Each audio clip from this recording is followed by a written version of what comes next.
बहुत पुरानी बात है। एक शहर जिसका नाम आदिल आबाद था, उसमें एक बहुत मालदार दुकानदार रहता था। दूर दूर के मुल्कों से इसका लेन देन था। अपने देश में जो अच्छा अच्छा कपड़ा बनता था वो यहां से दूसरे मुल्कों को भेजा करता और वहां से तरह तरह की चीजें मंगवा कर यहां बेचता। खुदा ने इसके काम में बड़ी बरकत दी। इसका कारोबार दिन ब दिन बढ़ता ही चला गया और इसके पास इतनी दौलत हो गई कि कुछ हिसाब शुमार न था। टेवड़ी पर एक के बजाय दो दो हाथी झूमने लगे। घोड़ों की तो गिनती ही न थी, लेकिन एक बड़ा ही नायाब घोड़ा था जो इसने बहुत से दाम देकर 1 अरब से खरीदा था।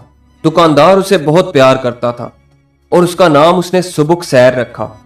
एक दिन का जिक्र है कि इसने बहुत सा सूती कपड़ा काबुल भेजा और वहां से इसके एवज कुछ माल मंगवाया। यहां तक कि उसका माल पहुंचने का दिन आ पहुंचा। ख्याल था कि तीसरे पहर तक सब माल आदिलाबाद पहुंच जाएगा, लेकिन इंतजार करते करते शाम हो गई और माल का कहीं अता पता न था। दुकानदार को फिक्र हुई कि क्या बात है, माल कहां रह गया। आखिर को इसने सोचा कि चलो जरा घोड़े पर बैठकर आगे चलें और देखें शायद कहीं रास्ते में ही माल आता हुआ मिल जाए। ये सोचकर इसने सुबुक सैर पर जैन कसवाई और शाही सड़क पर जिस पर से माल आने वाला था घोड़े पर सवार होकर निकल चला। शाम का वक्त था, ठंडी ठंडी हवा चल रही थी। उस दिन जरा कुछ बारिश हुई थी, इसी वजह से मेंढक भी सब मिलकर कै कै कर रहे थे और शाम के सन्नाटे में उनकी आवाज और भी ज्यादा ऊंची मालूम होती थी।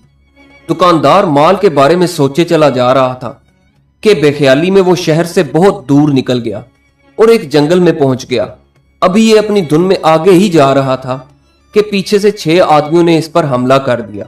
इसने उनके 2-1 वार तो रोक लिए, लेकिन जब देखा कि वो 6 हैं और मैं अकेला, तो सोचा कि अच्छा यही है कि मैं उनसे बचकर निकल चलूं।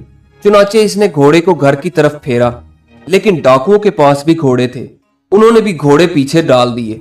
अब तो अजीब हाल था। सारा जंगल घोड़ों की टापों से गूंज रहा था। एक बुढ़ा सा मेंढक जिसके साथ साथ और सब मेंढक भी मिलकर चिल्ला रहे थे, उन घोड़ों की आवाज सुनकर घबरा गए और बस एक दफा कै करके दूसरी दफा कहना भूल गए। बहुत देर तक सुबक सैर आगे आगे दौड़ता रहा और पीछे पीछे 6 डाकू। लेकिन सच ये है कि सुबक सैर ने इस दिन अपने दाम वसूल करा दिए। कुछ ही देर बाद वो 6 के 6 घोड़े पीछे रह गए और सुबक सैर उसी तरह सीधा आदिलाबाद पहुंच गया और अपने मालिक की जान बचाकर घर ले आया। पहुंचने को तो सुबक सैर घर पहुंच गया, मगर बदन पर इस कदर पसीना आया था कि जैसे झाग मालूम हो। कुछ ही दिनों बाद पता चला कि इसने भागते हुए इतना जोर लगाया था कि बेचारे की टांगें बेकार हो गईं। उसके बाद अगले कुछ दिनों में उस गरीब की आंखें भी जाती रहीं, लेकिन दुकानदार को सुबुक सैर का एहसान याद था। वो खूब समझता था कि सुबुक सैर ना होता तो उस रोज उसकी जान गई थी। चुनाचे इसने हुक्म दिया कि जब तक सुबुक सैर जीता रहे उसे रोज सुबह शाम 6 सेर दाना दिया जाए और कोई काम उससे ना लिया जाए। ये मालिक का हुक्म था। दाना बराबर दिया जाने लगा, लेकिन जब कुछ दिन गुजर गए तो दुकानदार ने कहा, 6 सेर बहुत होता है, 4 सेर कर दो। आज से सुबुक सैर को 4 सेर दाना दिया जाए। साइस ने कहा, हुजूर बहुत अच्छा। चुनाचे 4 सेर दाना दिया जाने लगा। कुछ दिन और गुजरे। दुकानदार को ख्याल आया कि यह सुबुक सैर तो बेकार ही खड़ा रहता है, बस 3 सेर दाना बहुत होता है। चुनाचे उसने हुक्म दिया कि अब से सुबुक सैर को 3 सेर दाना दिया जाए। चंद साल और गुजर गए।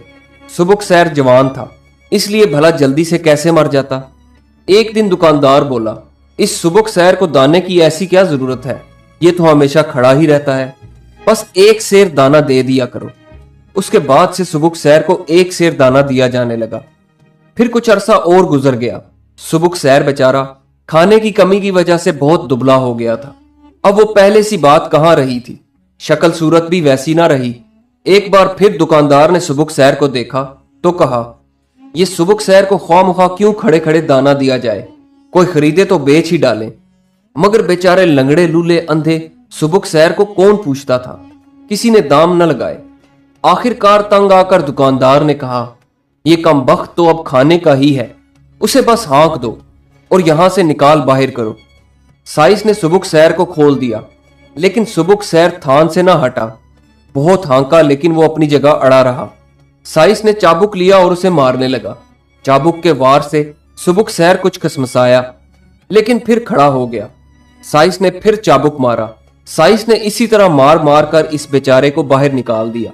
सुबुकसैर के दिल पर खुदा जाने क्या गुजरी होगी। दोपहर का निकला शाम तक वहीं सर झुकाए हुए दरवाजे के सामने खड़ा रहा। रात हुई तो वहीं सड़क के किनारे बैठ गया। रात को खूब बारिश हुई, ओले पड़े, लेकिन किसी ने उसे अंदर ना आने दिया। बेचारा सुबुकसैर उम्मीद लगाए वहीं खड़ा रहा। थक जाता तो बैठ जाता, फिर खड़ा हो जाता। घर के अंदर से जरा सारी आवाज आती तो इसके कान खड़े हो जाते कि शायद कोई आए और दरवाजा खोलकर मुझे अंदर ले जाए, मगर सब बेहिस हो चुके थे। आखिर सुबह हुई तो भूख के मारे बेचारा सुबुकसैर बेताब हो गया और सब्र शुक्र करके वहां से चल खड़ा हुआ। दिल में सोचा कि खुदा भला करे तुम्हारा, मैंने तुम्हारे साथ क्या किया और तुमने मेरे साथ क्या किया। चलने को तो बेचारा चल खड़ा हुआ, मगर आंखों से अंधा था। जगह जगह टकराता, ठोकरें खाता, इधर उधर सूंघता कि कहीं कोई शायद दाना पड़ा हो, घास का टुकड़ा हो या और कुछ, तो पेट में डाले, मगर कुछ ना मिला। उसी शहर आदिलाबाद में एक बड़ी मस्जिद थी और एक बड़ा सा मंदिर था। इसमें नेक मुसलमान और हिंदू आकर अपने अपने तरीके से खुदा का नाम लेते। इसी मंदिर और मस्जिद के बीच में एक बहुत ऊंचा मकान था, जिसके बीच में एक बड़ा सा कमरा था। इस कमरे में एक बहुत बड़ा घंटा लटका था, जिसमें एक लंबी सी रस्सी बंधी थी। इस घर का दरवाजा दिन रात खुला रहता था।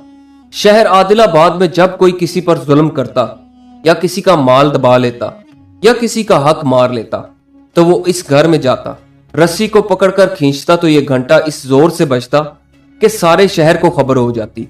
घंटे के बजते ही शहर के अच्छे अच्छे मुसलमान और हिंदू वहां आ जाते और फरियादी की फरियाद सुनकर इसका इंतजाम करते। इत्तफाक की बात है कि सुबुकसैर रात भर मारा मारा फिरा और सुबह सुबह होते इस घर के दरवाजे पर जा पहुंचा। दरवाजे पर जो कुछ रोक टोक न थी तो ये सीधा घर में घुस गया। बीच में रस्सी लटक रही थी। सुबुकसैर जो गरीब अंधा हो चुका था, मारे भूख के हर चीज पर मुंह चलाता और टकरे मारता। चुनाचे भूख की वजह से वो रस्सी को ही चबाने लगा और रस्सी चबाने में जरा जो खींची तो घंटा बजने लगा। मुसलमान अपनी मस्जिद में नमाज के लिए जमा थे। पुजारी मंदिर में जाकर पूजा कर रहे थे। घंटे की आवाज सुनकर सब चौंक पड़े। मुसलमान मस्जिद से निकल पड़े और हिंदू मंदिर से निकल पड़े।